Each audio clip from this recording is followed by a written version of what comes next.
ఆకుకూరల కోసం మనం పాటింగ్ మిక్స్ తయారు చేస్తున్నామండి. సో ముందు మనం మట్టి తీసుకున్నాము. మట్టితో పాటు ఇప్పుడు మనం కంపోస్ట్,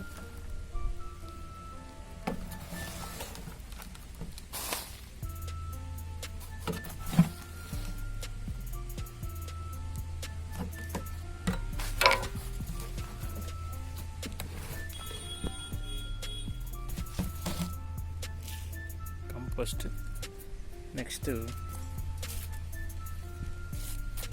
ఇసుక యాడ్ చేయాలండి. ఇసుక కొంచెం యాడ్ చేసి ఒక 10% ఇసుక.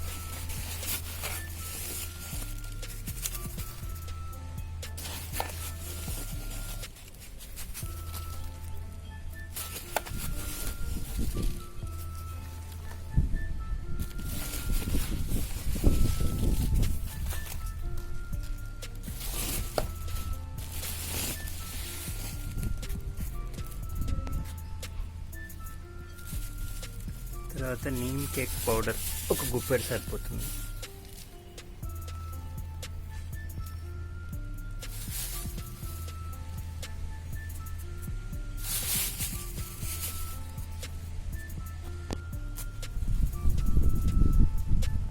తర్వాత కోకోపీట్ ఒక 10% సరిపోతుంది.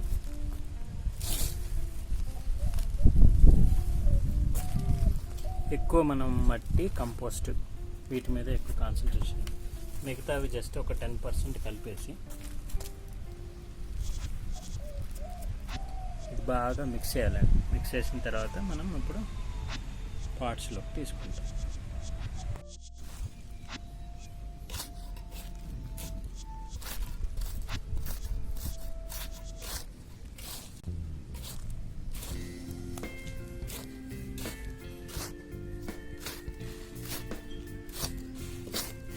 బాగా మిక్స్ చేయాలండి. ఎక్కువ చూసారా, మీకు ఎక్కువ సాయిల్ ఉంటుంది, ఆ తర్వాత కంపోస్ట్ ఉంటుంది. ఆ తర్వాత మనం ఏంటంటే ఇసుక ఎంత కలుపుతామంటే కొంచెం లూజ్ చేస్తుంటుంది సాయిల్ని లూజ్ చేస్తే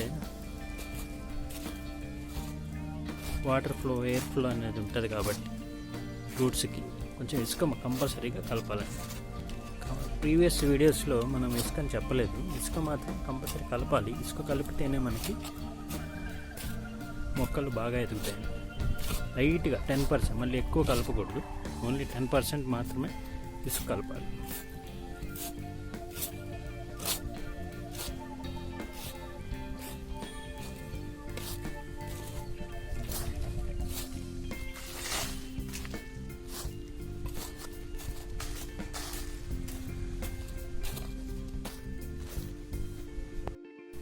ఆకుకూరలకి ఇవి చాలా బాగుంటాయండి. ఇవి చూసారా, జస్ట్ 4 to 5 ఇంచెస్ ఉంటాయండి హైట్.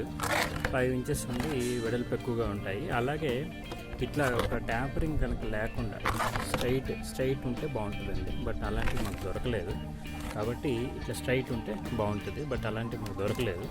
చూడండి ఇప్పుడు. సో ఇలాంటి కనుక అయితే మనకి ఆకుకూరలకి చాలా బాగుంటాయండి. సో ఇప్పుడు దీంట్లో ఆ పాటింగ్ మిక్స్, మనం ప్రిపేర్ చేసుకున్నటువంటి పాటింగ్ మిక్స్ని ఇందులో కలుపుతాము. సో ముందుగా మనం ఇక్కడ ఈ హోల్స్ పెట్టి రెడీగా ఉంచాము కదా, చూసారు ఈ పాట్స్. చాలామంది ఈ హోల్స్ ముయ్యడానికి ఒక రాయిని లేదా ఒక పెంకు లాంటి దాన్ని ఇలా పెట్టేసేసి ముయ్యమంటారండి. బట్ మా ఎక్స్పీరియన్స్ ఏంటంటే, ఇప్పుడు మేము పెట్టినటువంటి చూడండి ఈ మొక్కలన్నిటికి కూడా ఏమైందంటే, ఫస్ట్ మనము అలా పెట్టడం వల్ల ఏమైంది, చాలా వరకు కొన్ని చెట్లు చనిపోయే అవకాశం వచ్చింది, చనిపోయేలాగా జరిగింది. ఎందుకు అంటే మనం ఈ పెంకు పెట్టడం వల్ల పెంకు నుంచి వాటర్ కిందకి రాకుండా ఆగిపోయి, సో వాటర్ ఎక్కువగా ఉండడం వల్ల చనిపోయే పరిస్థితి వచ్చింది. కాబట్టి మనం బెస్ట్ మెథడ్ ఏంటంటే, ఈ హోల్స్ని మనం ముయ్యడానికి మనకు ఒక బెస్ట్ మెథడ్ అండి. ఇప్పుడు ఇలాంటిది ఉంది కదా జాలీలాగా, ఈ జాలీలాగా దాన్ని మా అయితే ఇలాగా 2 folds ఇట్లా వేసేసి దీన్ని ఇక్కడ పెట్టేసేసి, ఓకే, ఇక్కడ పెట్టేసేసి దాని తర్వాత ఇప్పుడు ఇది యాక్చువల్గా అల్యూమినియం వైర్ అండి. ఈ వైర్ని మనం ఏం చేస్తామంటే ఇటువైపు అటువైపు ఇలా దూర్చేసేసి 2 వైపులా వెనక వైపు రాకుండా కనుక చేసేస్తే ఇది ఏం చేస్తుంది, మనకి ఎక్స్ట్రా ఉన్నటువంటి వాటర్ ఏదైతే ఉందో అది మెల్లిగా ఈ జాలీల నుంచి కిందకి వెళ్ళిపోతుంది. సో కాబట్టి మనకి ఎప్పుడు కూడా తడి ఉండడం అనేది, పెద్దగా ఎక్కువ తడిగా ఉండడం, వాటర్ వర్షం పడింది అనుకోండి, వర్షం పడినప్పుడు కూడా మనకి ఎక్కువ వాటర్ కిందకి పోవడం అలాంటిదనే అంటే ఎక్కువ వెళ్ళిపోయినా మనకి ఇబ్బంది ఉండదు. అంటే ఇందులో ఎక్కువ వాటర్లా నిలబడి తర్వాత చెట్లు చచ్చిపోయేటువంటి పరిస్థితి అయితే రాదు. కాబట్టి ఇలాంటి జాలీని మనం దీనికి ఇలా పెట్టేసేసి, ఇలా పెట్టడం ఎలాగో ఇప్పుడు మనం చూద్దాము. ఒకసారి చూపిస్తాను చేసాను.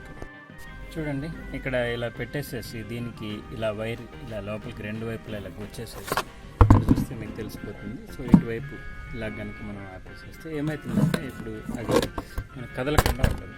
ఇప్పుడు ఇది కదలకుండా ఉంటుంది. మనకి ఎక్స్ట్రా వాటర్ అనేది దీని నుంచి వెళ్ళిపోయే అవకాశం ఉంటుంది. సో కాబట్టి ఇది ఇలా చేస్తున్నాం మనం. సో ఇక్కడ ఇది దీనికి ఇలా దీనికి రెండింటికి కూడా ఇలాగ చేసాం. ఓకేనా అండి? ఇలా మనం అన్నిటికి కనుక చేసుకుంటే మనకి మంచిగా ఉంటుంది అన్నమాట.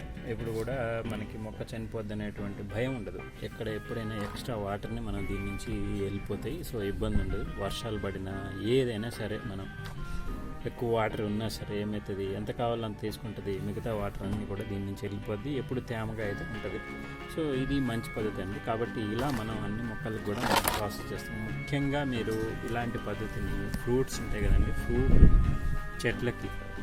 ఫ్రూట్ చెట్లు మనం ఏదైతే పెడుతున్నామో అటువంటి వాటికి కంపల్సరీగా మనం ఇది ఫాలో అవ్వాలండి. ఎందుకంటే కొన్ని సంవత్సరాల పాటు ఉండేటువంటిది, వాటికి ఏమాత్రం మనము ఎక్కువ వాటర్ ఉండిపోయి అలా ఉంటే అది ఎప్పుడైనా చనిపోయే అవకాశం ఉంటుంది. కాబట్టి ఇలాంటి ఫ్రీ ఫ్లోయింగ్గా ఉండేటువంటి ఇలాంటి జాలీని మనం పెట్టేసేసి కనుక సెట్ చేస్తే అది ఎప్పటికైనా బాగుంటుంది. సో ఇప్పుడు మనం ఇలాగ చేసినటువంటిది ఇంకొకటి ఫ్రూట్ మొక్క మీకు చూపిస్తానండి.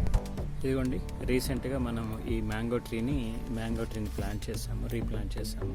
సో ఇప్పుడు దీనికి కూడా మనం ఇదే పద్ధతిని ఫాలో అయ్యామండి. కింద మనము అలాగే చేసాము. సో కాబట్టి ఇప్పుడు ఇది సంవత్సరాల తరబడి ఉన్నప్పటికీ కూడా మనకి ఇది వాటర్ వల్ల ఎటువంటి ఇబ్బంది ఉండదు, దీనికి ఫ్రీగా వెళ్తుంది అనేటువంటి కాన్ఫిడెన్స్ ఉంటుంది. ఈ పద్ధతి ఫాలో అవ్వకపోవటం వల్ల ఇక్కడ ఏం జరిగిందో చూడండి. ఇది మొక్క అండి, అల్లనేరేడు మొక్క. నిజానికి ఇది అల్లనేరేడు మొక్క. ఇది మొత్తం కూడా ఎండిపోయింది. చూడండి, చచ్చిపోయిన తర్వాత ఎండిపోయింది. సో కాబట్టి దీనికి మనం ఆ ప్రాసెస్ ఫాలో అవ్వలేదండి. కాబట్టి ఎక్కువ వాటర్ ఇందులో ఉండిపోయి అది చచ్చిపోయింది. సో కాబట్టి మనం అలాంటిది కంపల్సరీ ఫాలో అవ్వాలి. ఇప్పుడు మనం దీని నిండా మామూలుగా నింపేయటమేనండి. కింద చాలామంది కొంచెం కోకోపీట్ వేయండి, ఒక లేయరు ఇలా చెప్తూ ఉంటారు. సో అలాంటిది ఏమి ఫాలో అవద్దండి. ఎందుకంటే కోకోపీట్ వేయటం వల్ల నీటిని కిందనే అలాగే పట్టి ఉంచుతుంది. సో కాబట్టి మనం అట్లాంటి ఏమి కోకోపీట్ వేయటాలు కింద అట్లాంటివి ఏం లేకుండా డైరెక్ట్గా మట్టిని ఇందులో వేసేయచ్చు. మనకు కంపోస్ట్ని సరిపోతుంది.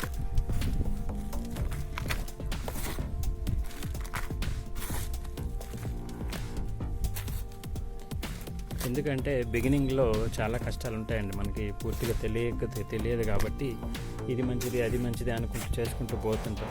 మనకి ఎక్స్పీరియన్స్ వచ్చే కొద్దీ మనకి ఏమవుతుందంటే ఏది మంచిదో మనకు తెలిసిపోతుంది.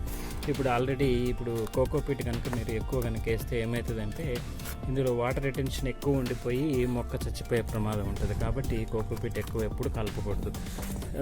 ఒక్కొక్క మొక్కలకి ఒక్కొక్క రకమైన సాయిల్ కూడా సాయిల్ పాటింగ్ మిక్స్ చూసుకోవాల్సి ఉంటుందండి. అది కూడా మనం ఒకటి మనసులో గుర్తుపెట్టుకోవాలి. సో ఈ విధంగా మనం నింపేసి నాటేద్దాం.